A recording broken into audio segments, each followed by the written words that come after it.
ಮೊದಲ ನಾ ಇಲ್ಲಿ ಕುಕ್ಕರ್ನಾಗ 1 ಕಪ್ಪಷ್ಟು ಅಕ್ಕಿ ಹಾಕಕತ್ತೀನಿ. ಇದು ರೇಷನ್ ಅಕ್ಕಿ. ಆಮೇಲೆ ಒಂದು 1/4 ಕಪ್ಪಷ್ಟು ತೊಗರಿ ಬೇಳೆ ಹಾಕಿ ಇದನ್ನ ಒಂದು 2-3 ಸಲ ಸ್ವಚ್ಛಂಗೆ ತೊಳಿಬೇಕು.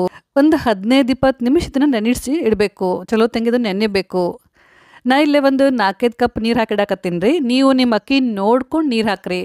ಯಾಕಂದ್ರೆ ಅಕ್ಕಿ ಹಳೆದಿತ್ತಪ್ಪ ಅಂತಂದ್ರೆ ನೀರು ಜಾಸ್ತಿ ಹಿಡಿತೈತಿ, ಹೊಸದಿದ್ರೆ ಸ್ವಲ್ಪ ಕಡಿಮೆ ಹಿಡಿತೈತಿ, ನೋಡ್ಕೊಂಡು ಹಾಕ್ರಿ. ಅಲ್ಲಿತನ ಈ ರೈಸ್ಗೆ ಹಾಕಕ್ಕೆ ಒಂದು ಮಸಾಲೆ ರೆಡಿ ಮಾಡ್ಕೊಳಕತ್ತೀನಿ. ಕಡಾಯಿ ಬಿಸಿ ಮಾಡಕಟ್ಟಿನ ಅದ್ರಾಗ ಕಟ್ ಮಾಡಿದ ಒಂದು ಉಳ್ಳಾಗಡ್ಡಿಗೆ ಒಂದು ಅರ್ಧ ಟೀ ಸ್ಪೂನಷ್ಟು ಎಣ್ಣೆ ಹಾಕಿ ಉಳ್ಳಾಗಡ್ಡಿನ ಚಲೋ ತಂಗೆ ಹುರಿತೀನಿ.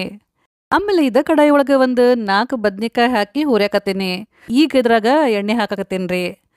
ನೀವು ಎಣ್ಗಾಯಿ ಪಲ್ಯ ಮಾಡಕ್ಕೆ ಹೆಂಗೆ ಕಟ್ ಮಾಡ್ಕೋತಿರಲ್ರಿ ಬದ್ನಿಕಾಯಿ ಹಂಗೆ ಕಟ್ ಮಾಡ್ರಿ. ಬದ್ನಿಕಾಯಿನ ಸ್ವಲ್ಪ ಮೆತ್ತಗಾಗೋತನ ಹುರಿದ್ರೆ ಸಾಕು, ತೆಗೆದ್ಬಿಡ್ರಿ. ಈ ಕಡೆ ನಮ್ಮ ಅಕ್ಕಿ ಮತ್ತು ಬ್ಯಾಳೆ ಎರಡು ಸ್ವಲ್ಪ ನೆಂದಾವು. ಇದ್ರಾಗ ರುಚಿಗೆ ತಕ್ಕಷ್ಟು ಉಪ್ಪು, 1 ಟೀ ಸ್ಪೂನಷ್ಟು ಜೀರಿಗೆ ಮತ್ತು ಒಂದು ಅರ್ಧ ಟೀ ಸ್ಪೂನಷ್ಟು ಅರಿಶಿನ ಪುಡಿ ಹಾಕಿ ಚಂದಂಗೆ ಮಿಕ್ಸ್ ಮಾಡಿ ಒಂದು 3-4 ಸೀಟಿ ಹೊಡಿಸ್ತೀನಿ ರೀ.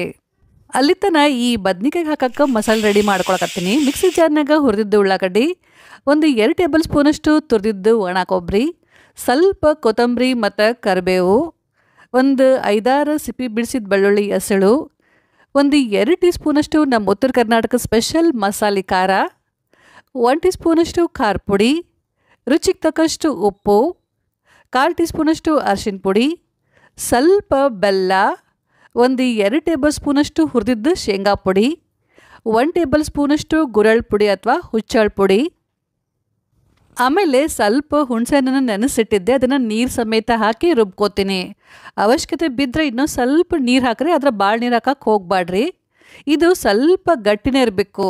ಈ ಕಡೆ ನಮ್ಮ ಬದ್ನಿಕಾಯಿನೂ ಫುಲ್ ತಣ್ಣಗಾಗ್ಯಾವ್ರಿ. ಇದ್ರಾಗ ನಾವು ರೆಡಿ ಮಾಡಿದ ಮಸಾಲೆ ಇರುತ್ತಲ್ಲ ಅದನ್ನು ತುಂಬಬೇಕು. ಈ ಕಡೆ ಒಂದು 4 ಸೀಟಿ ಆದಮೇಲೆ ಕುಕ್ಕರ್ ಮುಚ್ಚಳ ತೆಗೆದು ಚೆಕ್ ಮಾಡಕತ್ತೀನಿ ರೀ. ರೈಸ್ ಮಸ್ತ್ ರೆಡಿ ಆಗೈತಿ. ಇದು ಇನ್ನೂ ಬಿಸಿ ಇದ್ದಾಗನ ಇದ್ರಾಗ ನಾವು ರೆಡಿ ಮಾಡಿರ್ತೀವಲ್ರಿ ಬದ್ನಿಕಾಯಿ, ಅವನ್ನ ಹಾಕಬೇಕು. ಆಮೇಲೆ ಇದ್ರ ಮೇಲೆ ಸ್ವಲ್ಪ ತುಪ್ಪ ಹಾಕಿ ಕುಕ್ಕರ್ ಮುಚ್ಚಳ ಮುಚ್ಚಿಬಿಟ್ಟು ಮತ್ತೆ ಗ್ಯಾಸ್ ಆನ್ ಮಾಡಿರಿ. ಸಣ್ಣ ಉರಿ ಒಳಗೆ ಇದನ್ನು ಒಂದು 2 ನಿಮಿಷ ಬೇಯಿಸಿದ್ರೆ ಆತು. ಕುಕ್ಕರ್ ಲಿಡ್ನ ಓಪನ್ ಮಾಡಕತ್ತೇನೆ ರೀ. ನೋಡ್ರಿ ಮಸ್ತ್ ಬಿಸಿ ಬಿಸಿ ಬೇಳೆ ಹಾಕಿ ಮಾಡಿದನ್ನ ರೆಡಿ. ಬಿಸಿ ಬಿಸಿ ರೈಸ್ ಮೇಲೆ ತುಪ್ಪ ಹಾಕ್ಕೊಂಡು ಉಪ್ಪಿನಕಾಯಿ ಜೋಡಿ ಮಸ್ತ್ ರೈಸ್ನ ಎಂಜಾಯ್ ಮಾಡಿರಿ.